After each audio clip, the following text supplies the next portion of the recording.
को जरूर समझेंगे, दैट इज मोर इम्पोर्टेंट। और क्या कहते हैं,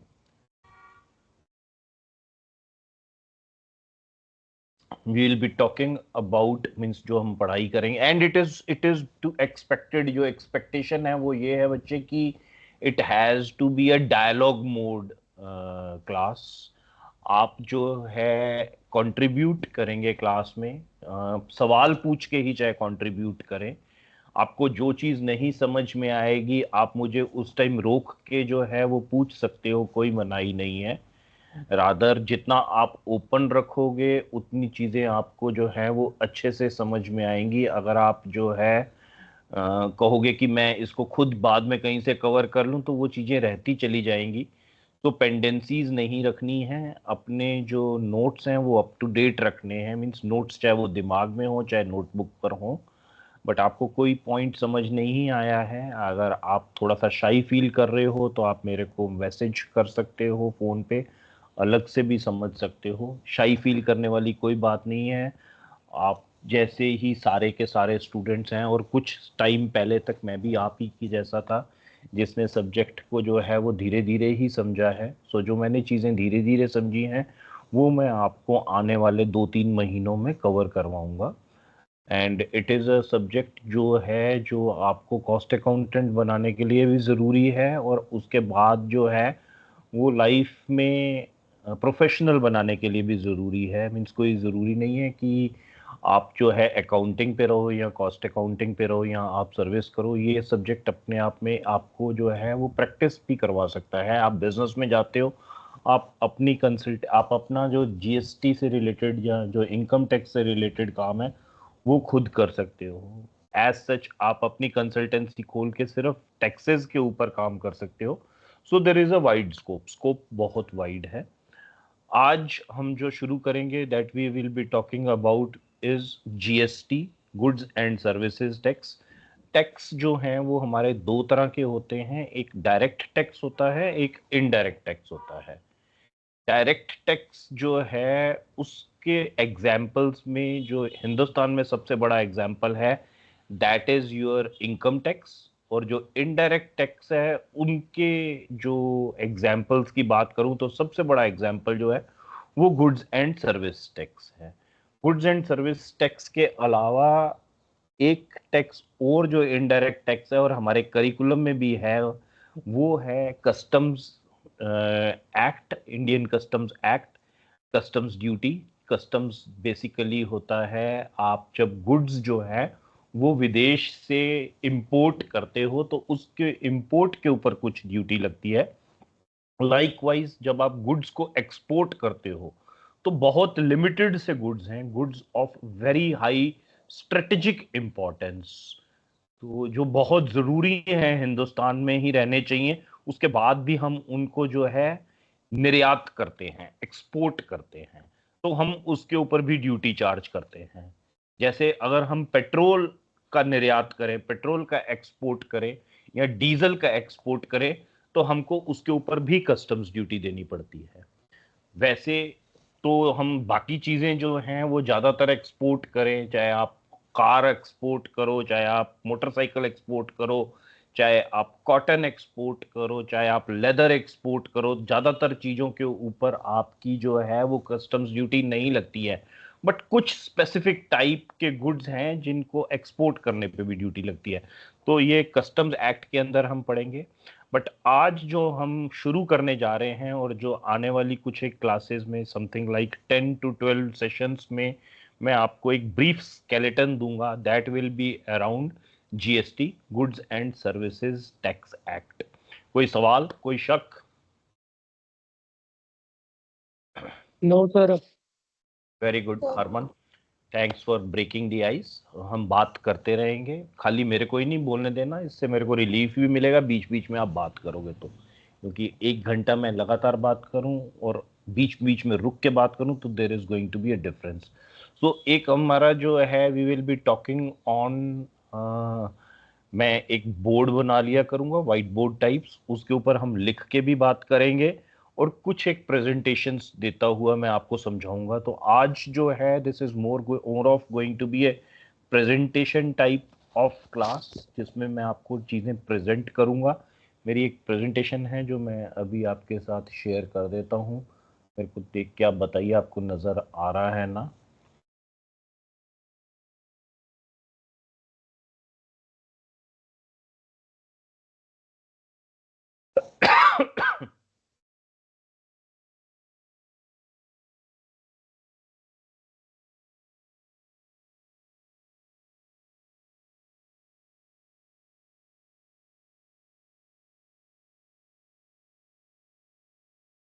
तो आपको स्क्रीन मेरी नजर आ रही है जिसमें लिखा हुआ है introduction and what is GST and need for GST.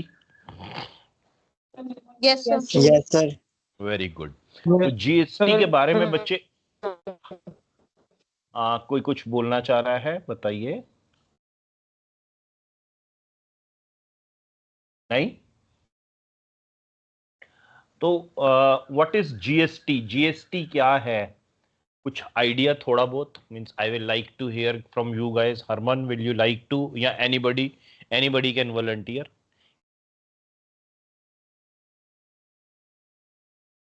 GST की फुल फॉर्म मैंने आपको बताई है, गुड्स एंड सर्विसेज टैक्स। सुना है पहले या नहीं सुना है? यस सर सुना था। हाँ जी, क्या सुना है बेटा? वही सुनना है आपसे एक बार, जो है जो समझ है आपकी।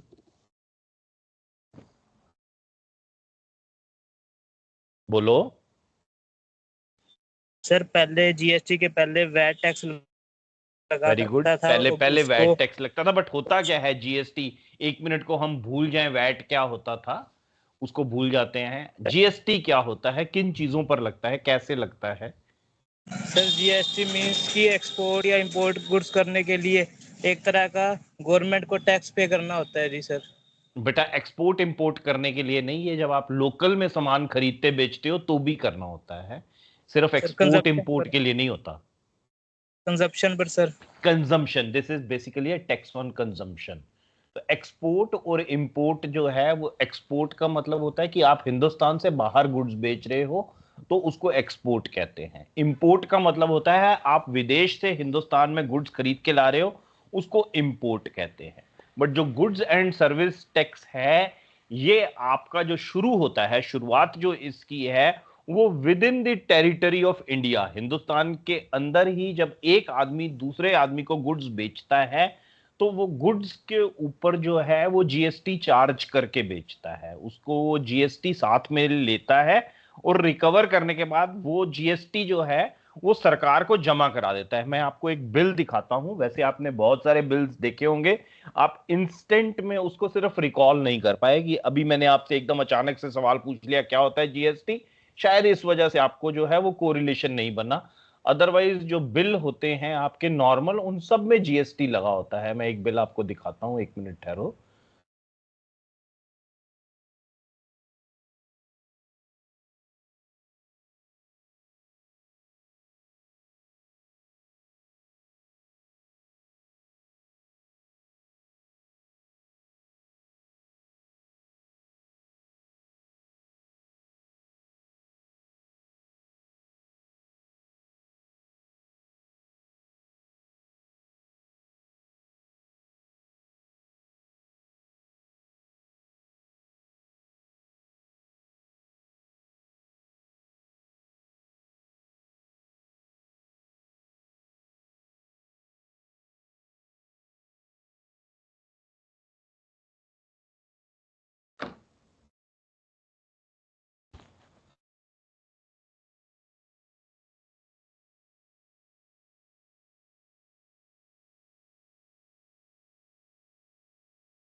तो ये बच्चे बिल नजर आ गया आपको? Yes yes sir. सर। इसमें आपको ये बिल का नंबर नजर आ रहा है 99506, ये बिल का नंबर हो गया। इसके बाद जो है ये बिल है क्या, किसी रेस्टोरेंट का बिल लगता है ये। ब्रेड पकोड़े लिखे हुए हैं इस पे, 40 ब्रेड पकोड़े, 30 रुपए उसका प्राइस, 1200 रुपए। मिक्स वेज पकोड़े 10 पीस, एक पीस जो है वो 199 रुपए का, मतलब प्लेट होएगी ये, तो 1990 रुपए के ये। और चाय 50 चाय 40 रुपए के हिसाब से 2000 रुपए, 5190 रुपए का ये बिल बन गया। क्वांटिटी है साथ में, ये एम ही जोड़ दी है हमने कि कोई फर्क नहीं पड़ता इससे जोड़े या ना जोड़े, क्योंकि ये अलग अलग क्वांटिटीज हैं। अब इसके ऊपर जो है टैक्स लगा हुआ है, जिस टैक्स की हम बात करने जा रहे हैं वो देखिए, ये टैक्स है जीएसटी। ये जीएसटी जो है ये दो तरह से टैक्स लगा है बच्चे, इसमें देखना आपने। एक सीजीएसटी करके है, एक एसजीएसटी करके है। तो सीजीएसटी का मतलब हुआ central goods and services tax, और एसजीएसटी का मतलब हुआ state goods and services tax. दोनों का परसेंटेज यहां पे दिया हुआ है 2.5%, 2.5%। तो ये 2.5% जो है ये 5190 रुपए के ऊपर जो है 129 रुपए 75 पैसे हो गया। और फिर एसजीएसटी भी 129 रुपए 75 पैसे हो गया। साथ में इसने जो है 10% उसके बाद डिस्काउंट दे दिया इस टोटल अमाउंट के ऊपर, तो ये बिल जो है 4905 रुपीज बन गया। थोड़ी सी इसमें टेक्निकल एरर्स नजर आ रही हैं। इन टेक्निकल एरर्स के बारे में हम जो है आगे चल के बात करेंगे कि ये डिस्काउंट कहां पे देना चाहिए था एंड ब्ला ब्ला ब्ला, ये सारी चीजें हम बाद में बात करेंगे। बट ये जीएसटी वाला बिल जो है, ये आप मार्केट से कुछ भी खरीदते हो तो आपको ये जीएसटी वाला बिल मिलता है, ध्यान रखना। आप कपड़ा खरीदने जाओ, आप टीवी खरीद के लाओ, आप फर्नीचर खरीद के लाओ, आप कुछ भी खरीदोगे तो आपको वो जो वेंडर है, जो सेलर है, वो बिल देगा। बिल के ऊपर प्रोडक्ट का प्राइस लिखा होगा और साथ में जो है जीएसटी लिखा होगा। ये जीएसटी जैसे इस केस में जब भी आप रेस्टोरेंट में जाओगे तो वहां पे जीएसटी का रेट 5% है। 5% का मतलब हो गया कि एसजीएसटी 2.5%, सीजीएसटी 2.5%। यही आप जो है ज्यादातर आपकी some things of the types of shampoo, साबुन, तेल वगैरह ये खरीदते हो तो उसके ऊपर जीएसटी जो है that is relatively on a higher rate, that would be 12% या 18%, 12 या 18% होगा। वैसे ही आप कुछ और चीजें खरीदते हो, likes of the cement, likes of the bricks, likes of the सरिया स्टील जैसे कहते हैं, तो ये सारी चीजें भी आपको 12% जीएसटी पे मिलेंगी। अब अपना जो ऑब्जेक्टिव है वो ना तो जीएसटी के रेट याद करना है कि किस प्रोडक्ट पे क्या रेट लगता है, क्योंकि ये सारी चीजें आज आर्टिफिशियल इंटेलिजेंस के जमाने में हम हैं, तो आप क्लिक ऑफ द बटन जो है वो निकाल सकते हो। आप मतलब आपको उसके लिए कॉस्ट अकाउंटेंट नहीं होना, आपको उसके लिए चार्टर्ड अकाउंटेंट नहीं होना। एक आम आदमी आज आपको प्रोडक्ट पे पूछूं कि इसके ऊपर क्या रेट लगता है, आप उसको जो है गूगल पे सर्च करो, वो आपको तुरंत दे देगा इसके ऊपर जीएसटी ये रेट ये लगता है। तो ये याद करने का सब्जेक्ट नहीं है, ये हमारे पेपरों में नहीं आना। हमारे पेपर में जो आना है वो चीज है कि जीएसटी जो है वो शुरू कहां से हुआ, हिस्ट्री आनी है पेपर में। शुरुआत के बाद जीएसटी जो है ये लगता कैसे है इनवॉइस के ऊपर, जीएसटी का मतलब क्या है। मींस जैसे आपने किसी बच्चे ने जो है वो पहले बताया था कि पहले वैट लगता था, तो जीएसटी जो है that is in form of VAT. पहले वैट लगता था, आज जीएसटी लग रहा है। आज भी जीएसटी उसी शेप एंड फॉर्म में लग रहा है जैसे वैट लगता था। वैट जो है वो अधूरा वैट था और ये जो है ये कंप्लीट वैट है। वैट, जिस बच्चे ने बोला था कि पहले वैट लगता था, किसी को आइडिया है कि वैट की फुल फॉर्म क्या होती है, वैट का मतलब क्या होता है? Anybody? Value added tax. Value added value tax. Added tax. Value added tax का क्या मतलब हुआ बच्चे? वेरी गुड, बहुत अच्छा। वैल्यू एडेड, वैट का मतलब आपने बताया मेरे को। वैल्यू एडेड टैक्स से क्या मतलब समझते हो? I will like to have bit of understanding. मेरी अंडरस्टैंडिंग थोड़ी सी कम है, मैं उसको एनहांस करना चाहूंगा आपसे डिस्कस करके। सर जो वैट होता है वो अपना एक इनडायरेक्ट टैक्स होता है जो वेरी गुड। किसी भी लाइक प्रोडक्ट की मैन्युफैक्चरिंग से लेके उसकी जो फाइनल सेल होती है हर स्टेज पर मतलब वो जो होने वाली जो ऐड होने वाली वैल्यू पर मतलब उस पे वो जो टैक्स लगता है उसको हम वैट बोलते हैं। जैसे कि रॉ मटेरियल पे अगर टैक्स लगा है तो फाइनल जो प्रोडक्ट बनता था तो जो पुरानी टैक्स लगाई हुई कीमत पर फिर से टैक्स लग जाता था जिसको मतलब कास्केडिंग इफेक्ट भी कहते थे। Very good, very good. जो आपका टैक्स उसके का ऊपर कैस्केडिंग इफेक्ट है वो नहीं होता है। बहुत अच्छे। बट एक छोटे से एग्जाम्पल के साथ समझा सकते हो मेरे को? जैसे मैं एक एग्जाम्पल लेता हूं कि मेरी जो है वो पिक्चर ट्यूब्स बनाने वाली फैक्ट्री है। मैं पिक्चर ट्यूब्स बनाता हूं और पिक्चर ट्यूब्स जो हैं वो बनाने के बाद मैं आगे एक उस कंपनी को दे देता हूं जो उससे डिस्प्ले पैनल बनाते हैं या जिसको हम टेलीविजन कह सकते हैं, जो फ्लैट टीवी होते हैं वो बनाते हैं। और पिक्चर ट्यूब्स बनाने के लिए मेरे को जो है वो ग्लास चाहिए, मैं ग्लास खरीदता हूं। तो यहां पर अब वैल्यू एडेड टैक्सेस कैसे काम करेंगे, थोड़ा सा मेरे को समझा दो। सर कैन यू रिपीट मतलब एक और बार जो आपने भी बोला। सिंपल एग्जांपल रखते हैं, इतना कॉम्प्लिकेट नहीं करते हैं। इतना मैंने थोड़ा सा टफ इंडस्ट्रियल एग्जांपल ले लिया। मेरा एक रेस्टोरेंट है बच्चे। मेरे रेस्टोरेंट में मैंने जो है वो रेस्टोरेंट भी नहीं है, जैसे एक किचन थी, एक किचन है। मैं किचन के लिए सामान खरीद के लाता हूं। जैसे सामान किचन के लिए जो आएगा that will be in form of आटा, दाल, चावल, चीनी, चाय पत्ती, ये सब चीजें आएंगी। और मैं आगे जो है किचन में काम करने के बाद जो है आगे बेचता हूं। वो जो है मैं बेचता हूं, किसी रेस्टोरेंट को बेच देता हूं मान लेते हैं हम। और रेस्टोरेंट वाला जो है आगे कस्टमर को बेच देता है। अब यहां पे वैल्यू एडिशन कैसे कैसे काम कर रही है, जरा मेरे को ये समझना है आपसे। मैं एक किचन ओनर हूं। मैंने सामान खरीदा। मैंने खरीदा क्या? आटा खरीदा, दाल खरीदी, चावल खरीदे, चीनी खरीदी, ये चार चीजें खरीदी। और एक मिनट के लिए मान लेते हैं कि इन सब के ऊपर जीएसटी लगता है। तो ये चीजें मैंने जो है 10,000 रुपए की खरीदी हैं। और 10,000 रुपए के ऊपर हम मान लेते हैं कि कंट्री में एक ही जीएसटी का रेट है 10%। तो ये 10,000 रुपए का मैंने सामान खरीदा। तो इस 10,000 रुपए के सामान के ऊपर जीएसटी वगैरह का क्या, कैसे वो जो वैट है वो वैट कैसे वर्कअप करेगा, वो चीज समझनी है मुझे। सर जब हम मतलब किसी भी होलसेलर या किसी भी रिटेल स्टोर से आटा दाल वगैरह खरीदेंगे तब उस पे मतलब वहां पे एक टैक्स लगेगा जैसे। और उसके बाद जब हम आटे दाल पे जो हम मतलब जो भी हमने कुछ बनाया खाने पीने को उसके बाद मतलब हमारी जो हमारी एफर्ट्स भी लगे हैं उससे उसकी कीमत और बढ़ गई है। और मैंने फिर हमारी सामान न्यू 10,000 सेलिंग का प्राइस। खरीदा था। 10,000 रुपए का सामान, मैंने जीएसटी उसके ऊपर 10% दिया। तो मैंने टोटल सामान कितने का खरीदा? मेरे को टोटल उसका कितना पैसा देना पड़ेगा? 11,000 रुपए देने पड़ेंगे। मेरे आटा, दाल, चावल, चीनी के मैंने पैसे जो हैं वो बनाए 10,000 रुपए, उसके ऊपर 1,000 रुपए का जीएसटी लगा। तो 11,000 रुपए का सामान खरीदा। उसकी शायद एमआरपी ही 11,000 रुपए रही होगी। उस 11,000 में जीएसटी जुड़ा हुआ होगा। बट 1,000 रुपए जीएसटी के जो हैं वो जनरल स्टोर को चले गए।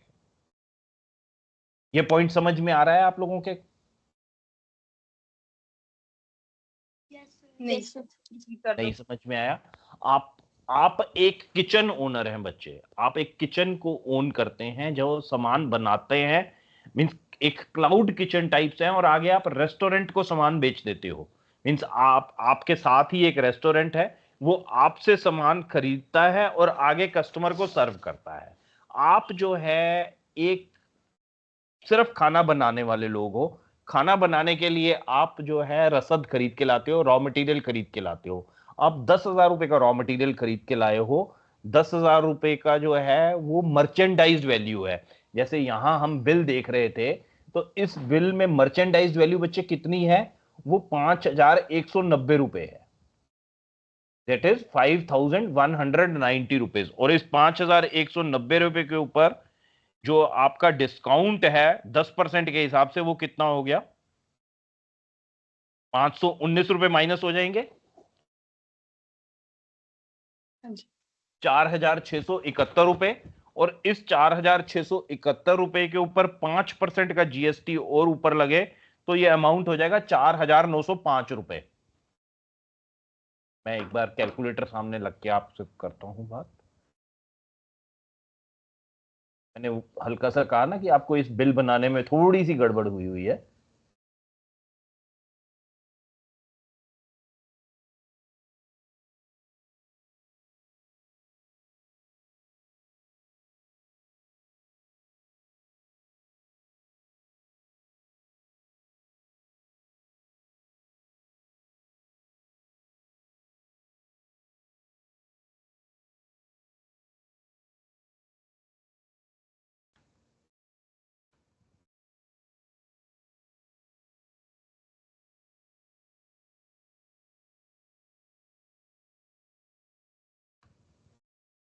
₹5,190 की जो है वो मर्चेंडाइज्ड वैल्यू कहते हैं या टैक्सेबल वैल्यू कहते हैं कि ₹5,190 जो है इसके ऊपर टैक्स लगना है।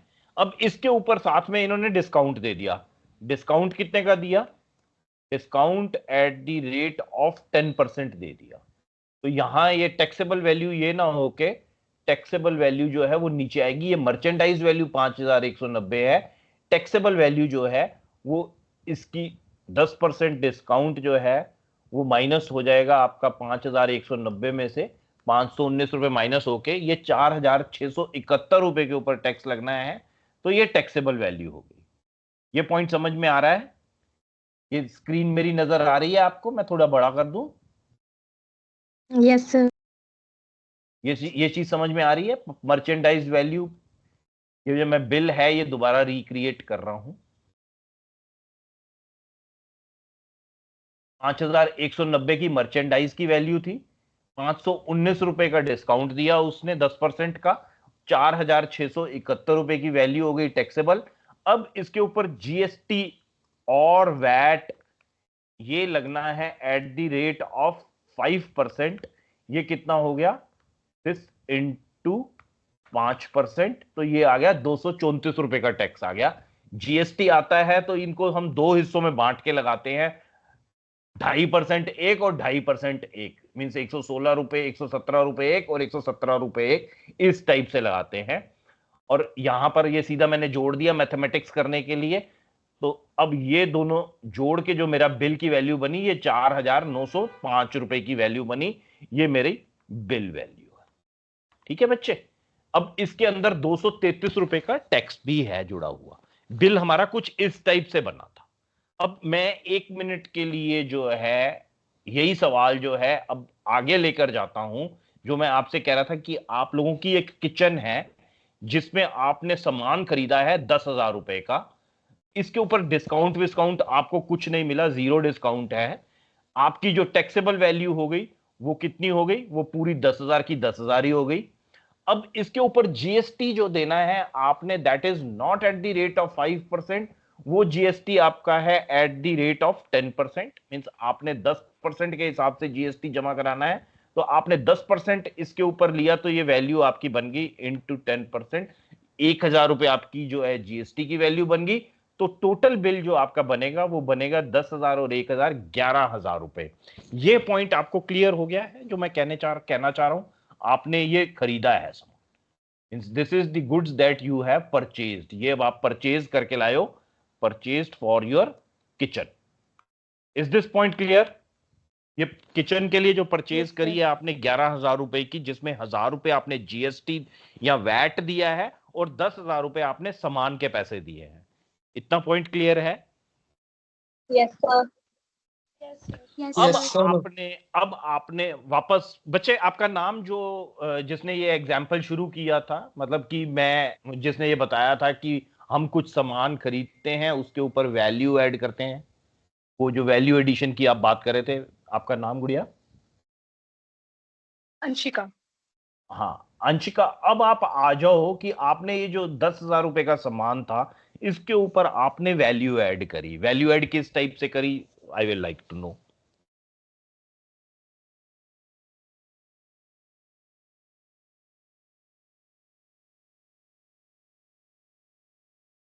Sir I don't get the question, मतलब मुझे सेंस नहीं समझ रहा क्वेश्चन।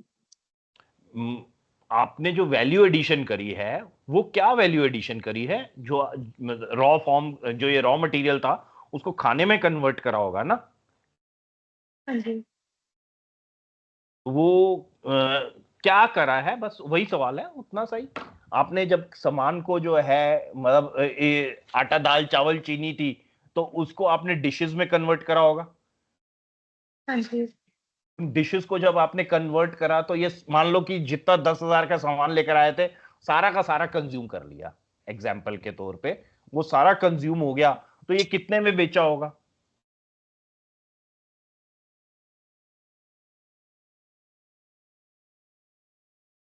फिर वो तो लाइक टैक्स वगैरह अपना देख के प्रॉफिट मार्जिन देख के आगे सेल करेंगे। और एक नंबर बोलने को बोल रहा हूं, कुछ भी बोल दो, हमने कौन सी प्रॉफिट स्टेटमेंट बनानी है यहाँ पे। 10,000 का सामान खरीदा है, 10,000 से ऑन एन एवरेज जो रॉ 10,000 के रॉ मटेरियल से जो रेस्टोरेंट वाले सामान है कितने का बना लेते हैं, 30,000 का तो बना ही लेते हैं, हाँ जी। है ना। बड़े आराम से बन जाता है ना, 10,000 का सामान खरीद के लाओ, 30,000 का सामान बड़े आराम से बन जाएगा।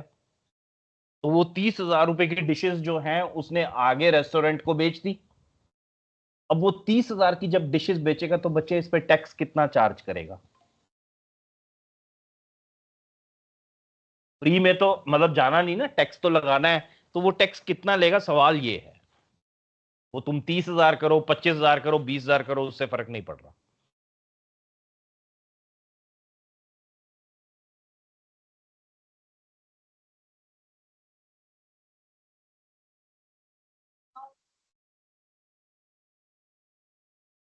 बोलो। किचन सप्लाई पे तो लाइक इस पे भी वैट जो रेट है वो हम प्रिज्यूम कर लेते हैं कि वही 10% है, मतलब वैट का रेट चेंज नहीं हो रहा, वो 10% ही है। जीएसटी कहें या उसे हम वैट कहें।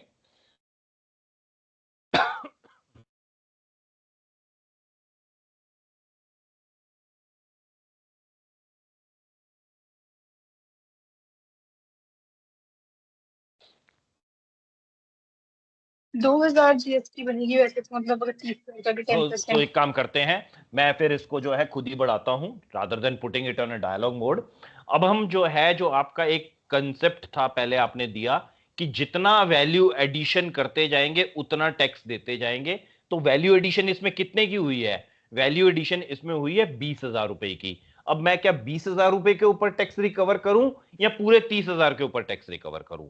मेरे को टैक्स जो रिकवर करना है वो पूरे 30,000 पे करना है, मेरे को 20,000 पे टैक्स रिकवर नहीं करना है, ये पॉइंट ध्यान देने वाला है।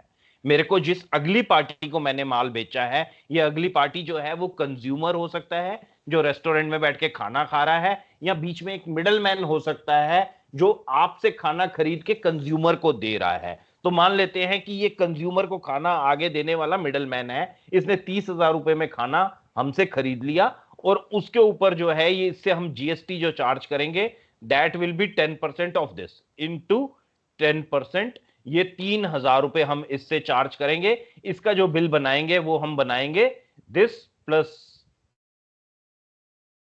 ये 30,000 प्लस 3,000, 33,000 रुपए का बिल बनाकर हम इसको जो है पैसे 33,000 लेने के बाद इसको हम आगे खाना देंगे। और आगे ये जो मिडल मैन है, ये मिडल मैन जो है ये आगे रेस्टोरेंट, मतलब जो मिडल मैन था ये कोई रेस्टोरेंट का ओनर हो सकता है, या कोई कल को जो है नए टाइप्स का बिजनेस आ सकता है जोमेटो या स्विगी में, कि वो क्लाउड किचन से सामान खरीदते हैं और आगे आप लोगों को बेचते हैं, ये आने वाले टाइम में आने वाला है। तो इसमें इन्होंने कहा कि क्या किया कि 30,000 रुपए का सामान खरीदा था, आपको आगे कस्टमर्स को जो है वो क्लब करके 40,000 रुपए का बेच दिया। 40,000 रुपए का बेचा, इन्होंने क्या वैल्यू एडिशन करी, क्योंकि जो बीच में जिसने डिशेस बनाई थी उसने तो लोगों को काम पे रखा था, कुक्स को रखा था, शेफ्स को रखा था, और 10,000 रुपए का खाना 30,000 रुपए में कन्वर्ट करा था। बट जो जोमेटो वाला या स्विगी वाला है उसने क्या वैल्यू ऐड करी, उसने एक प्लेटफॉर्म दे दिया कि खाना खरीदना है आपने, हम आपके घर तक पहुंचा देंगे, तो वो भी एक वैल्यू एडिशन ही है। तो उसने वो खाने के जो है आपसे 10,000 रुपए वैल्यू एडिशन के 40,000 चार्ज कर लिए। अब ये जो है ये 40,000 रुपए के ऊपर कितना टैक्स चार्ज करेगा, ये 40,000 रुपए के ऊपर जो है ये भी 10% के हिसाब से ही टैक्स चार्ज करेगा। अगर 10% का रेट है तो ये 10% लेगा 4,000। आप कस्टमर हैं, मीन्स आप हमारे जैसे जो है, हो सकता है 10 कस्टमर होंगे या हमारे जैसे 50 कस्टमर होंगे, वो सब मिलके एक एक करके या दो दो करके वहां पहुंचे और उन्होंने ये खाना ऑर्डर करके ले लिया, तो उन्होंने नेट में 44,000 रुपए दिए। खाने की कीमत हो गई 40,000, 4,000 रुपए टैक्स की कीमत हो गई, ये हो गई 44,000। मगर यहां टैक्स जो है वो कलेक्ट कितनी बार हुआ बच्चे?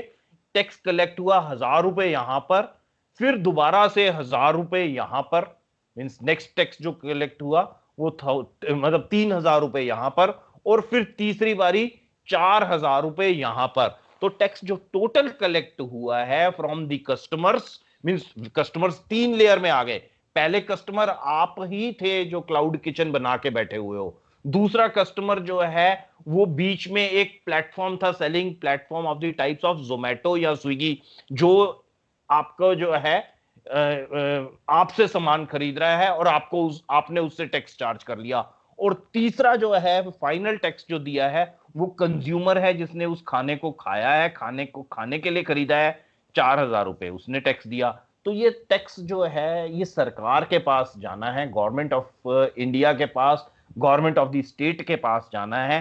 वो कितना टैक्स जाना चाहिए? Should this be 4,000, 3,000 and 1,000, 8,000 which should go to the government?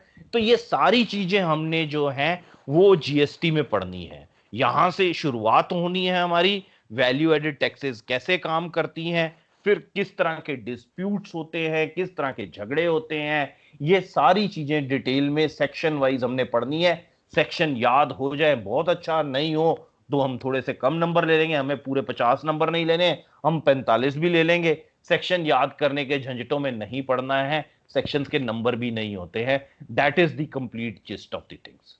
ये पॉइंट क्लियर है? ये पॉइंट समझ में आया आपको कि ये अपने आप में कॉम्प्लेक्सिटी है ना? हम आए थे एक समझने के लिए कि जीएसटी क्या होता है, जीएसटी कैसे चार्ज होता है, एक कंसेप्ट के साथ आए थे कि वैल्यू एडेड टैक्सेस में जितनी वैल्यू एडिशन होती जाती है उसके ऊपर टैक्स होता जाता है। मैं आपको बिल्कुल उल्टा बता रहा हूं कि टैक्स चार्ज करने का तरीका तो यही है कि आप जितने का मर्चेंडाइज बेच रहे हो उतने मर्चेंडाइज के ऊपर आप पूरा टैक्स क्लेम करोगे अगली पार्टी से।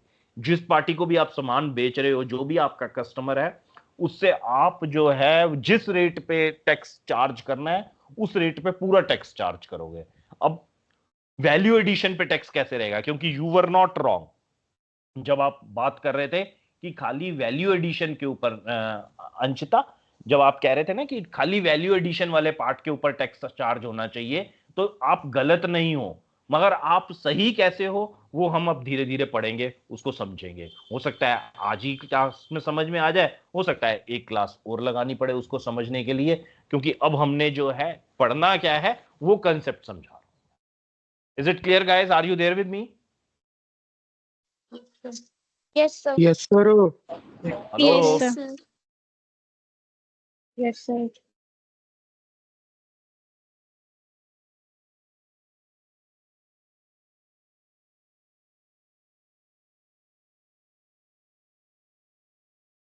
अरे भाई बोलो। Yes, Yes, sir. sir. Yes, Yes, sir. yes, sir. Yes, sir. Yes, sir. Yes, sir. इतना सन्नाटा क्यों है? Yes, sir. अभी तक जो पढ़ाया समझ में आया Got it.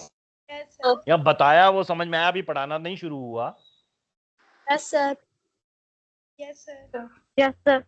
Yes, Somebody sir. breaks the ice. Yes, sir. Armaan, Yes, sir. आ गया जी।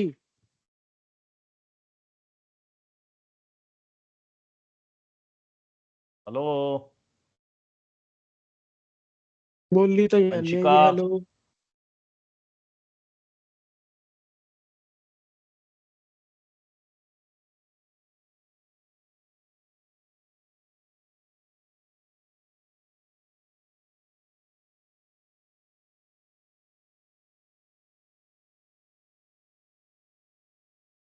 हाँ, मुझे नहीं सुनाई दे रहा, आप बोल रहे हो क्या? Yes, sir. Am I audible? Yes, sir. मेरी आवाज आप तक आ रही है? Yes, sir. Yes, sir. Yes, sir. But आप जो बोल रहे हो मुझे क्यों नहीं सुनाई दे रहा?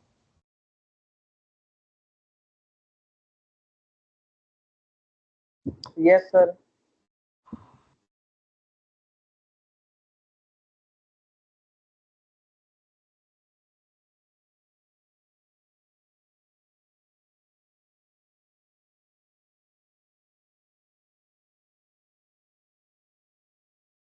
चलो, as long as I am audible, ठीक है, मैं आगे शुरू करता हूं। So what is GST and what is the need for GST?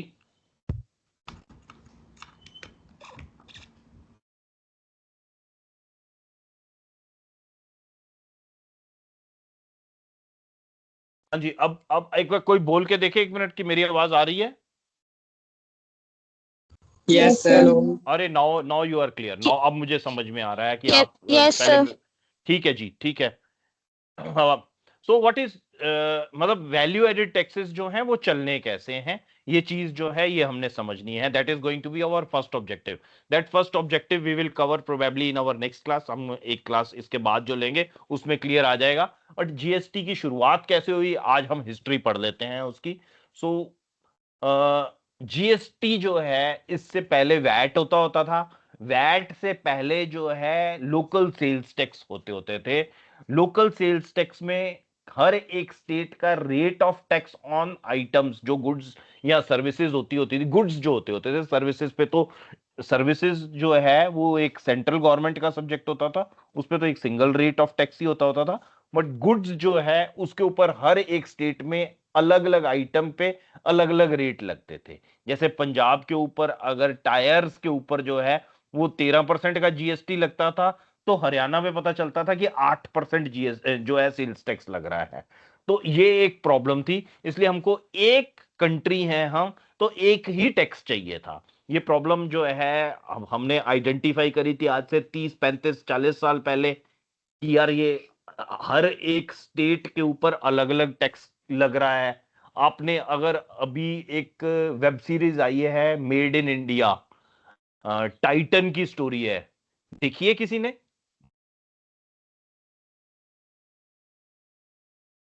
Hello? No, no sir. Sir.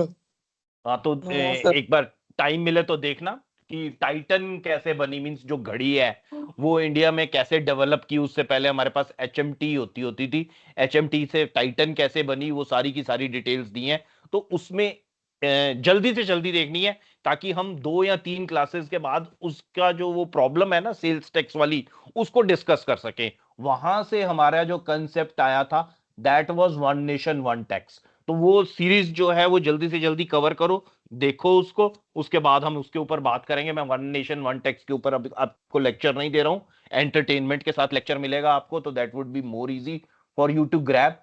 अब जो जीएसटी मॉडल है, ये हमारा डुअल जीएसटी मोड है। डुअल जीएसटी मोड की बात करें तो जो भी बिल होगा उसके ऊपर जो टैक्स है वो 2 टैक्स दिखेंगे आपको। वो 2 टैक्स कौन से होंगे?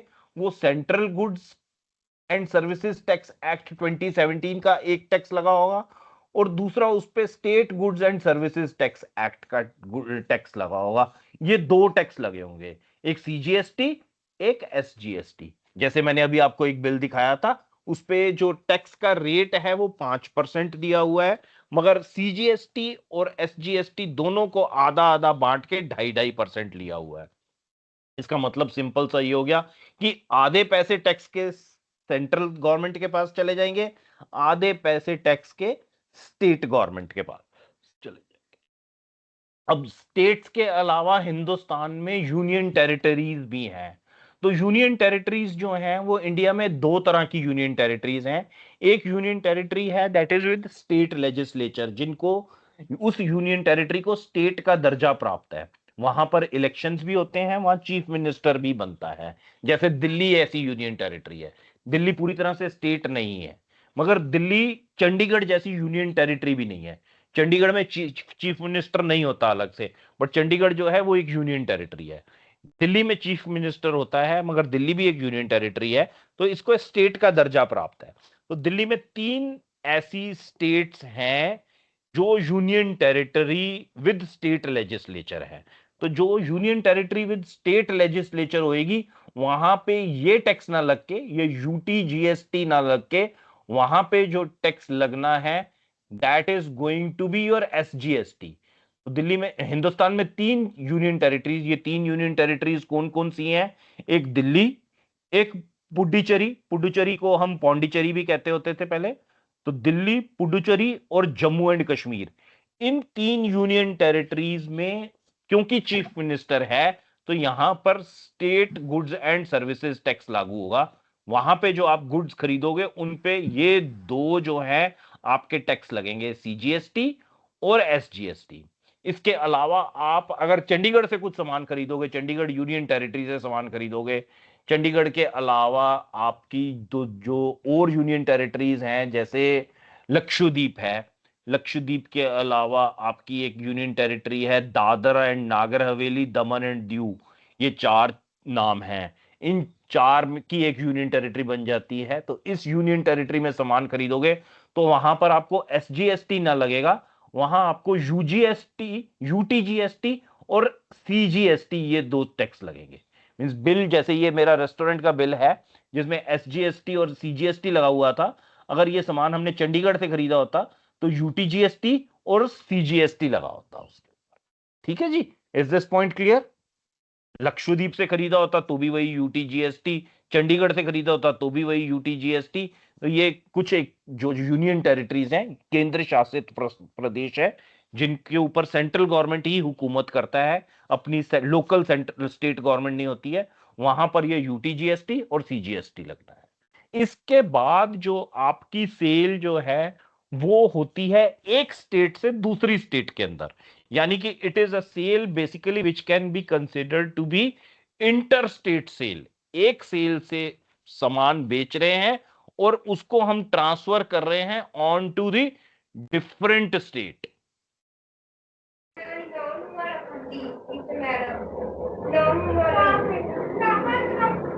एक स्टेट से जो है वो आप माल शुरू करें बेचना, मींस आपने मान लीजिए कि सीमेंट है हिमाचल से, हिमाचल में फैक्ट्रियां हैं सीमेंट की, हिमाचल से आपने पंजाब में सीमेंट मंगाया, तो सेल जो हुई उसकी शुरुआत हिमाचल से हुई, मगर सेल कंप्लीट पंजाब आके हुई, तो इस सेल को हम इंटर स्टेट सेल कहते हैं। अब इंटर स्टेट सेल में एसजीएसटी नहीं आता है बच्चे, ध्यान रखने वाली बात है, वहां state goods and services tax नहीं लगेगा, वहां पर सीजीएसटी भी नहीं लगेगा, यहां पर ये दोनों ही टैक्स नहीं लगेंगे। वहां पर हम जो है खाली एक टैक्स लगाएंगे which is known as integrated goods and services tax, वहां आईजीएसटी लगेगा।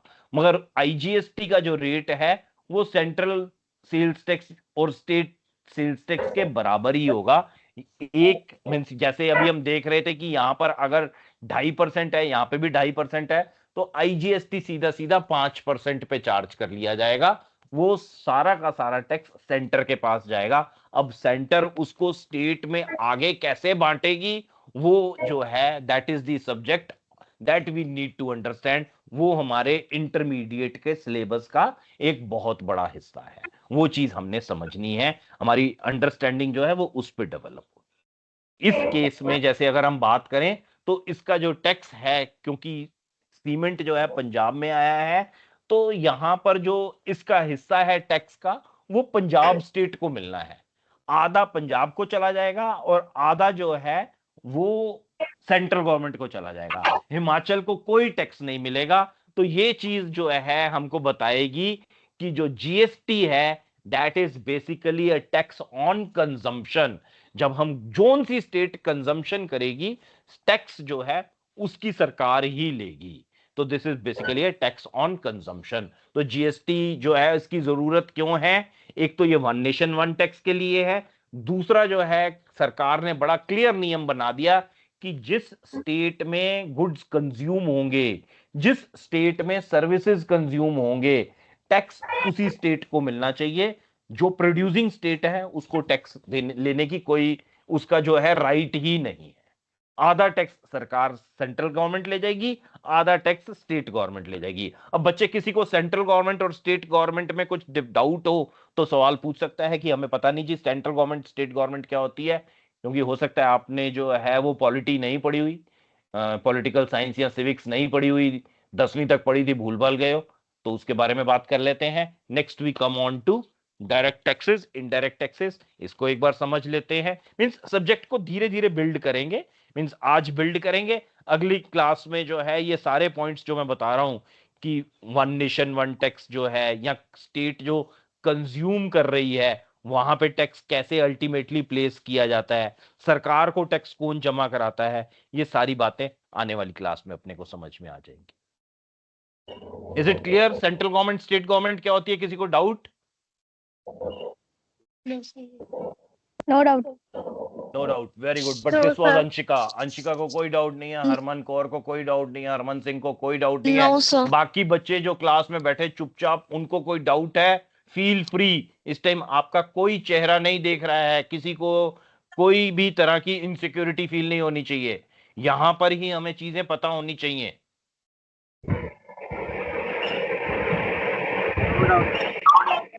Very good, very good, no doubt. No, sir.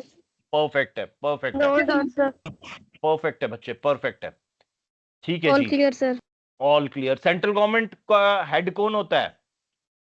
Manpreet Kaur, who is the head of the central government? Punjab की सरकार जो केंद्रीय राज्य सरकार है, स्टेट गवर्नमेंट है, उसका हेड कौन होता है? बस इतना बता दो, डेजिग्नेशन बता दो। Sir chief minister. Chief minister Punjab state government का हेड होएगा, और सेंट्रल गवर्नमेंट का हेड कौन होएगा? Sir prime minister. Prime minister, very good. So that's very clear. Means एक हमारी जो है फेडरल स्टेट ऑफ गवर्नमेंट है, दो सरकारें बनती हैं हमारी, एक सेंटर में होती है जो दिल्ली में राज कर रही होती है, वो पूरे हिंदुस्तान पे राज करती है, जिसका हेड प्राइम मिनिस्टर होता है, और एक जो है हर एक स्टेट की अपनी स्टेट गवर्नमेंट होती है, जिसका हेड चीफ मिनिस्टर होता है। सो ये दो सरकारें हैं, इन दोनों को खर्चे चलाने के लिए टैक्सेस लगाने होते हैं। इनमें से जो दोनों टैक्सेस, एक एक ही टैक्स जो दोनों मिलके लगाते हैं, वो आपका जीएसटी है। वो अब कैसे है वो हम आगे पढ़ते हैं, आगे समझते हैं। एज पर आर्टिकल, अब ये पॉइंट जो दूसरी स्लाइड है बच्चे, यहां से एग्जाम में क्वेश्चन आने शुरू हो जाने हैं। इस स्लाइड में से सवाल आपको पूछा जा सकता है कि जो है टैक्स जो है लगाने की अथॉरिटी कहां से आती है? तो टैक्स लगाने की अथॉरिटी जो है वो लॉ से आती है। No tax shall be levied or collected except by the authority of law। ये पॉइंट याद करने वाला हो गया। अब आपका समझने तो है ही है, साथ में ये रट्टा मारने वाला भी है कि बिना लॉ के आप कोई टैक्स नहीं लगा सकते। और लॉ कहां है? लॉ हमारे कॉन्स्टिट्यूशन ऑफ इंडिया में है। और वो कौन सी लॉ है? हमारे को ये लॉ कौन प्रोवाइड कर रहा है? हमको ये आर्टिकल 265 प्रोवाइड कर रहा है। तो ये पूरी लाइन याद करने वाली होगी। ये 2 नंबर का सवाल आपको कभी भी वो पूछ लेगा ऑब्जेक्टिव टाइप में, कि कहां से आपको जो है टैक्स लगाने की पावर कहां से मिलती है? तो टैक्स लगाने की power article 265 of the constitution of India से मिलती है। ठीक है जी। Part 12 is a compilation of laws. इसको कॉम्पिलेशन पढ़ते हैं बच्चे, हम कंपाइलेशन भी बोलते हैं, बट आपकी मर्जी है कॉम्पिलेशन बोलना है कंपाइलेशन बोलना है, it's your call, but the modern name is compilation. ठीक है। Part 12 is a compilation of laws pertaining to the Constitution of India as a country and the union of states that it is made of. This part of the Constitution consists of articles on, means ये part 12 में क्या है? Finance, property, contract और suits के articles हैं। ये articles बोले तो मीन्स हमारी जो लॉ है वो आर्टिकल्स में बटी हुई है। तो उसमें part 12 means as per article 265 of part 12 means ये 265 आर्टिकल स्पेसिफिक हो गया, इसी आर्टिकल की बात कर रहे हैं जहां से हमें लॉ पावर मिल रही है। और ये part 12 of compilation of laws, यहां से पावर एमिनेट हो रही है आपकी। पार्ट 12 से, आर्टिकल 265 से आप जो है पावर आपके पास आ गई, आप जो है टैक्स लगा सकते हो।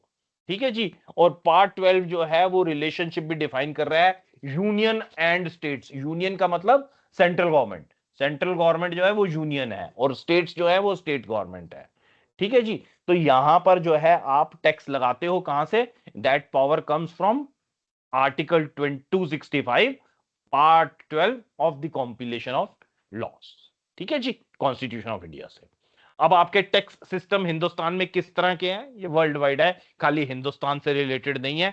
यहाँ डायरेक्ट टैक्स होता है या इनडायरेक्ट टैक्स होता है, मींस दो तरह के टैक्सेस होते हैं, डायरेक्ट और इनडायरेक्ट। और इंडिया में टैक्स सिस्टम कैसे हैं? इंडिया में तीन तरह के टैक्स सिस्टम है। एक central tax, means central government tax लेती है, दूसरा स्टेट गवर्नमेंट टैक्स लेती है, और तीसरा लोकल टैक्सेस भी लगते हैं। लोकल टैक्सेस हो गए, जैसे आपके यहाँ पे ऑक्ट्रॉय लगता है, पंजाब में अभी भी ऑक्ट्रॉय लगता है, दिल्ली में भी लगता है। तो ये टैक्स जो है ये म्युनिसिपल कॉर्पोरेशन को चला जाता है, जो आपकी नालियां वालियां साफ करते हैं, आपको पानी पहुंचाते हैं, आपका पानी जो गंदा पानी है उसको निकालते हैं, या और छोटे मोटे काम, छोटी मोटी हॉस्पिटल सर्विसेज प्रोवाइड करते हैं, स्कूल्स भी प्रोवाइड करते हैं। तो ये म्युनिसिपल कॉर्पोरेशन के टैक्सेस होते हैं, ये लोकल टैक्सेस होते हैं। स्टेट टैक्सेस में सबसे बड़ा टैक्स जीएसटी है, जो आज की डेट में चार्ज करते हैं। जब तक जीएसटी नहीं आया था उससे तब वैट भी होता था। तो these are the major types of taxes.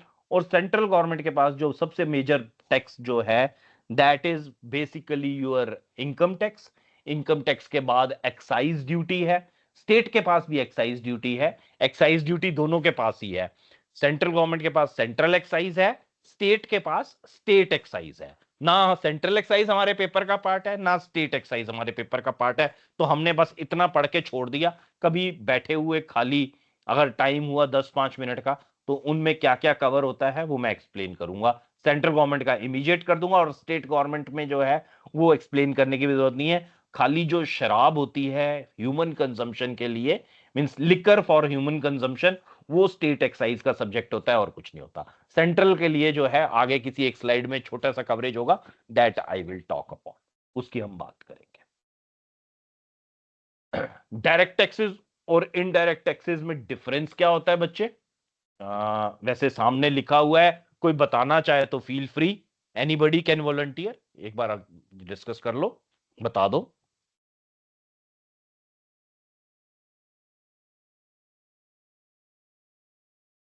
Beant, I am seeing you here in the class, you are a fresh new student या पुराने वाले हो?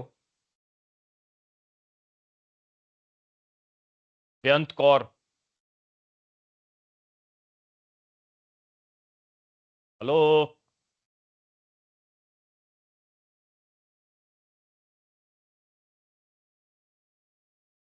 हाँ जी, so when I talk of indirect taxes and direct taxes, so direct tax में क्या होता है बच्चे कि जिसके ऊपर टैक्स लग रहा है वही बंदे के ऊपर टैक्स का इंपैक्ट भी आ रहा है। टैक्स जैसे उस पे लगाया तो उसको अपनी जेब से देना है।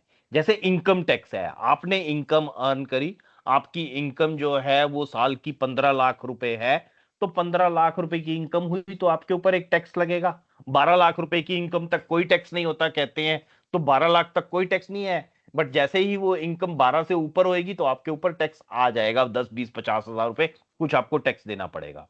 तो जिस बंदे ने इनकम अर्न करी, सरकार उसी का दरवाजा खटखटाएगी कि भाई टैक्स दे दे।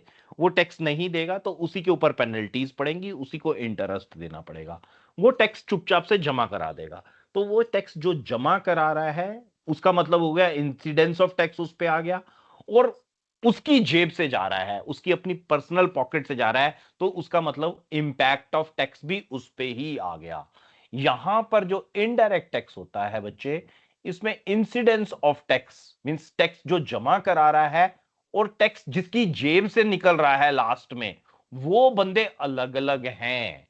जैसे ये बंदा जो रेस्टोरेंट का मालिक है, जिसने ये बिल रेज करा था मेरे ऊपर, जो मैंने अभी आपको दिखाया थोड़ी देर पहले, ये बंदे ने टैक्स जो है अपने कस्टमर से कलेक्ट करा है। ये वाला जो टैक्स का अमाउंट था, ये यहां पर ये जो बना था 5,190 रुपए के ऊपर 233 रुपए का टैक्स बना था, मींस 4,904 रुपए का बिल बना था। ये 233 रुपए 55 पैसे इसने अपने कस्टमर से कलेक्ट करे थे, जब 4,904 रुपए का बिल इसने बना के बेचा था उसको।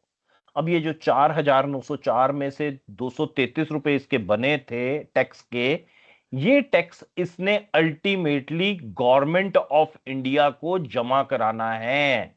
ये टैक्स इसने कलेक्ट तो कर लिया, जब बिल पे किया तो ये टैक्स किसके पास आया? एंड किचन वाले के पास आया कि हाँ जी 233 रुपए टैक्स के भी आ गए। अब ये 233 रुपए का वो खाली कस्टोडियन है, मींस उसके पैसे उसकी कस्टडी में हैं, ये पैसे उसके नहीं हैं, ये पैसे उसको सरकार को जमा कराने हैं। तो टैक्स जमा किसने कराया? मींस इंसिडेंस ऑफ टैक्स किस पे हुआ? इंसिडेंस ऑफ टैक्स जो है वो वेंडर पे हुआ, इस रेस्टोरेंट के मालिक पे हुआ, मगर इंपैक्ट ऑफ टैक्स किस पे आया? वो कंज्यूमर पे आया, वो एक डिफरेंट पर्सन है। अगर ये टैक्स जो है, जैसे हम रेस्टोरेंट में खाना खाने गए, हमसे ये 233 रुपए टैक्स उसने ले लिए, उसको लेने के बाद उसने सरकार को जमा नहीं कराए, तो सरकार क्या आपको पकड़ेगी टैक्स की चोरी के लिए या इसको पकड़ेगी? That's a question to you.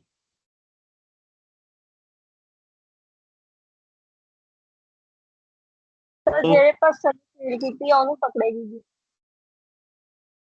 अच्छा यार, ये किसी ने म्यूट किए हुए हैं।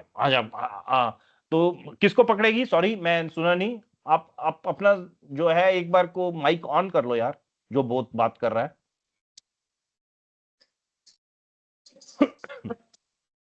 हरमन आवाज नहीं आ रही। सर सैलर तो शॉप ओनर लोगी, होटल वेंडर को ओनर पकड़ेगी, जो रेस्टोरेंट का ओनर है उसको पकड़ेगी। तो ये आपको नहीं पकड़ेगी, क्योंकि आपसे जो है, जो कंज्यूमर है, उसके साथ जो है गवर्नमेंट का कोई लिंक ही नहीं है। गवर्नमेंट ने लिंक बनाया हुआ है। टैक्स आपने देना है, मगर टैक्स आपने किसको देना है? टैक्स आपने जिस बंदे से कंजम्पशन के लिए सामान खरीदा है, टैक्स आपने उसको जमा कराना है। टैक्स आपने उसको जमा करा दिया, उसके बाद आपने जो है अल्टीमेटली छोड़ दिया उस पैसे को कि अब तू जान, तेरा काम जाने हो। अब सब कुछ जो है उस वेंडर के ऊपर है, वेंडर टैक्स सरकार को जमा कराए या ना कराए। अगर वेंडर सरकार को टैक्स जमा करा देता है तो वो उसका कराना उसकी ड्यूटी है। अगर वो नहीं कराता है तो भाई जेल भी उसके लिए है, ब्याज भी उसके लिए है, पेनल्टी भी उसके लिए, सब कुछ उसने देना है, आपको कोई लेना देना नहीं।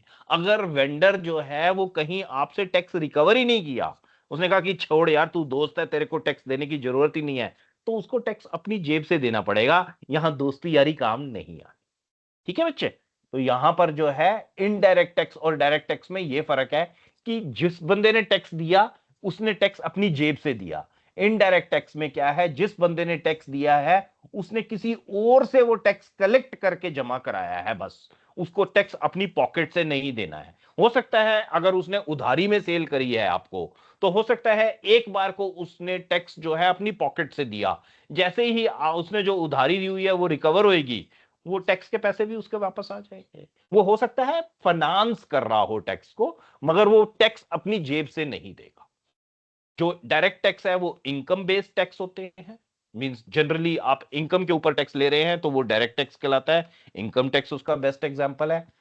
जो आपके इनडायरेक्ट टैक्स होते हैं वो सप्लाई बेस्ड टैक्स होते हैं। जनरली आप जब बेचते हैं किसी चीज को, मींस चाहे वो गुड्स हो, चाहे वो सर्विसेज हो, चाहे वो कस्टम्स हो, तो वो आपके इनडायरेक्ट टैक्स होते हैं। You are selling the goods, उन गुड्स के ऊपर जो आप टैक्स रिकवर कर रहे हो वो आपके इनडायरेक्ट टैक्स होते हैं।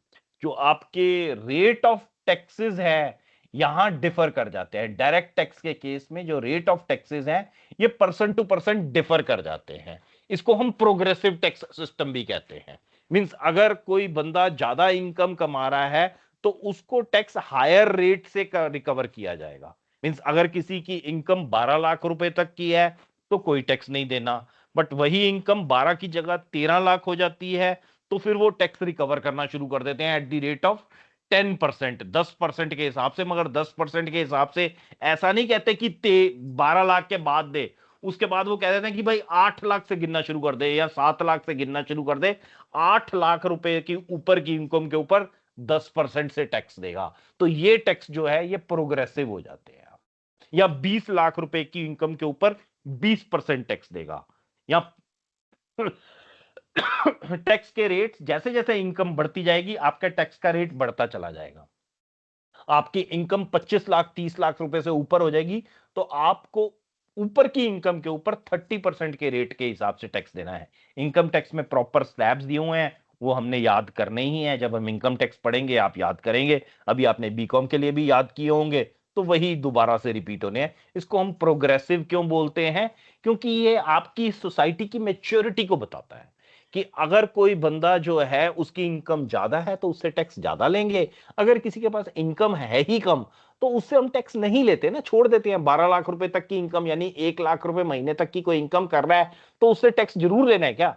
इतना तो उसका खर्चा भी है, 50 60 70 हजार रुपए तो वो बेचारा खा ही जाता है, तो टैक्स किस बात का? उसको छोड़ दो, नहीं लेते टैक्स। अब यही जो है इसको हम प्रोग्रेसिव सिस्टम कहते हैं। इनडायरेक्ट टैक्सेस वाले को हम रिग्रेसिव सिस्टम कह देते हैं। रिग्रेसिव क्यों? ये बैकवर्ड सिस्टम है। यहां पे गधे घोड़े सब एक भाव तुल रहे हैं।